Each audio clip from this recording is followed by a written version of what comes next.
Thomas and Rosie.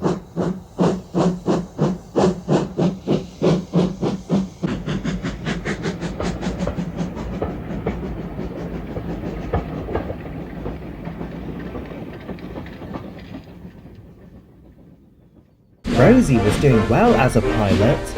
She loved the hustle and bustle and kept very busy. At one point, however, she grew bored. One day, Percy visited to see how she was getting on and noticed that she looked a little sad. What's the matter? You have been very hospitable, and I love my job, but when you do the same thing every day, it gets boring. I love to adventure outside the yard. I'll tell you what. How about you and I swap jobs? I'll take your place here, and you can work on Thomas's branch. I'll talk to Sir Topham Hatt about it later. She discovered later that evening that Sir Topham Hatt agreed. Percy has told me how you feel, and I understand.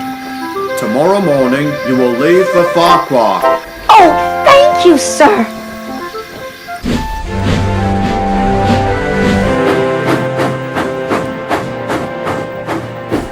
Oh, hello. You're Rosie, I presume? Yes, and you must be Toby. It's nice to meet you. Nice to meet you too. I'm glad you're here. I could use some help. It would be my pleasure. Soon the two engines were hard at work. Rosie put on quite a show with her skills. Toby was impressed.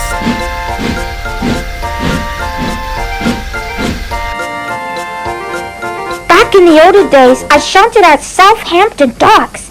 I was very strict and wanted everything just right. I was part of the British War Department, you see.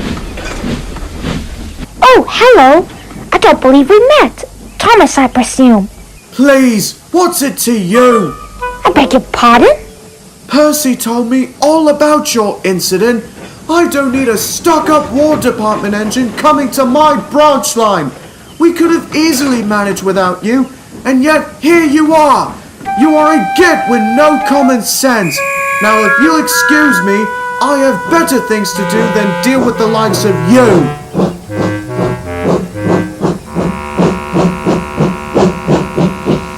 Rude. What did he mean by past behavior? Were you here before?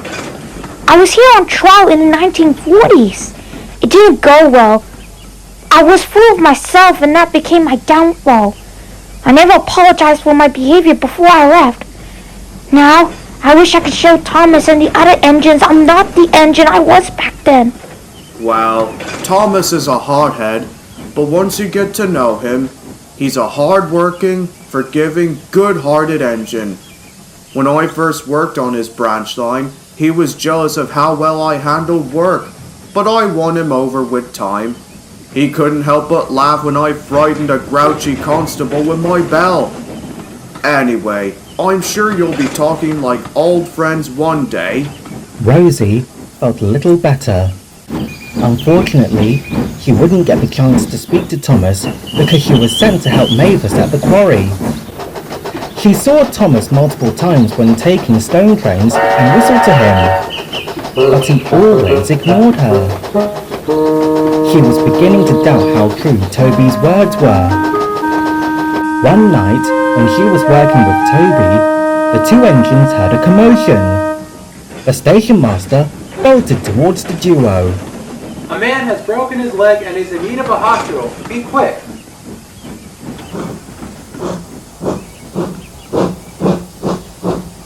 Meanwhile, Thomas had been flagged down and was waiting impatiently at the junction.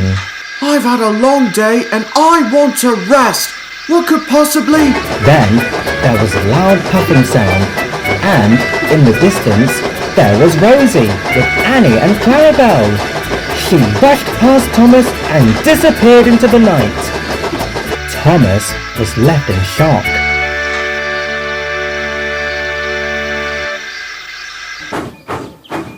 I can't believe I was held up. And to think it was all because she tore down the line with my coaches. I apologize. I was in a tremendous hurry. Why? When Toby and I worked late, the station master said a man needed a hospital, so I got your coaches. I didn't realize they were yours, but I was too much in a hurry to think. Anyway, the passenger thanked me and put in a good word. Oh, really? Well, good job. You acted quickly. And you know, Percy told me that you were nice to everyone ever since he saved you from Scrap. I'm sorry for what I said. Thank you. I accept your apology. You know, you never told me what happened after you left Sodor. Well... But I will say no more, or the next story will be spoiled.